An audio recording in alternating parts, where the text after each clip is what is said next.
Welcome back to The Point. Now we're going to do Off Their Feed, where we take some notable tweets from the week and we do a quick response to them. So let's start off with MSNBC host Toure. He tweets, Stevie Wonder pledges not to play in any stand-your-ground state until the law is abolished. Is this a good idea, and will more artists join the boycott? Jody, I want to start with you. John McEnroe didn't go to South Africa. A number of other artists back in the day say, until you bring down the apartheid, I'm not going, and I think it helps. So yeah, I think it would be a good idea. Neal.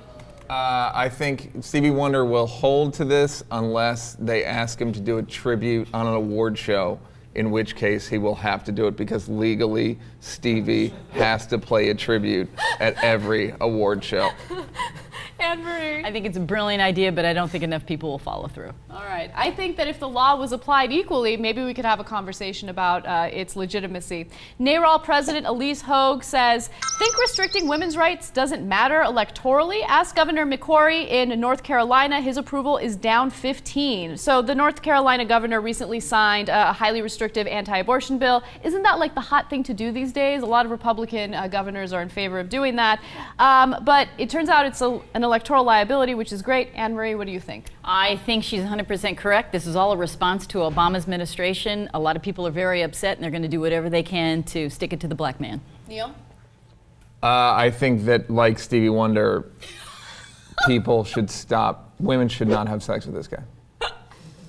Professor Armour. The Republican Party seems to be stuck on stupid on women's issues. Didn't they see the gender gap in the last election? They're going to have to get with it.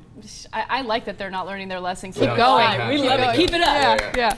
Cornel West tweets the following. If Obama had committed to justice for Trayvon as he is to prosecuting Bradley Manning, God, I love this already, and Edward Snowden, question mark. So is this a legitimate comparison by West? I particularly love it because when it comes to attacking people who are whistleblowers, Obama's all for it. When it comes to real issues like gun control or race relations or even health care, he's been very, very timid. What do you think, Neal? Do you agree? Yeah, I mean, I hope so, but it's not going to. I think Obama's conflicted because he wants a culture of whistleblowers, but he knows that it can screw up what he wants to do. Mm-hmm. I don't think Which is it messes with his power. Anne-Marie? Apples and oranges, can't even compare the two. All right, Professor Armour. There's nothing Obama can do about a criminal trial and its outcome. Wait, All what? right. Absolutely I nothing. thought the president can do whatever he wants. Go ahead. He can't do anything about a criminal trial, but he can definitely address race relations, which I think we all agree he hasn't done much about.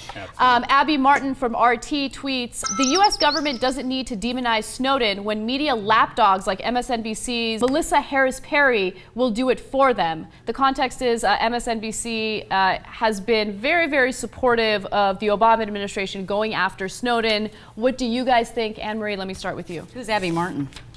Ooh, damn, girl. Seriously. She has a show on RT America, and I think she makes a good point. You don't agree with her? No. All right, Professor Armour.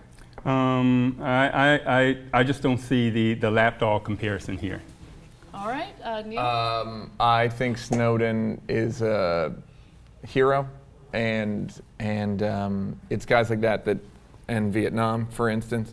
And I think that I don't think it's just MSNBC. I think it's everybody. I think it's all media. I don't think Snowden is a hero. He'd be a hero if he came back here and stood his ground with regard to what his beliefs are. We had heroes in the civil rights movement who whistleblowed and stayed in their homes and in their communities and didn't fly away someplace else. I don't consider him a hero. I understand why he did what he did, but he's no hero in my opinion. I like what's implicit in your question, though, about all of the folks on MSNBC and some other places carrying water for the Democratic Party. The Democratic Party hasn't, in terms of mass incarceration of blacks, under Bill Clinton and even under Obama, hasn't done that much for a lot of these problems. So we should be more free-thinking in our politics. I agree. I think that what Snowden did was extremely important, and what he did was heroic because, yes, he fled the country, but you know what?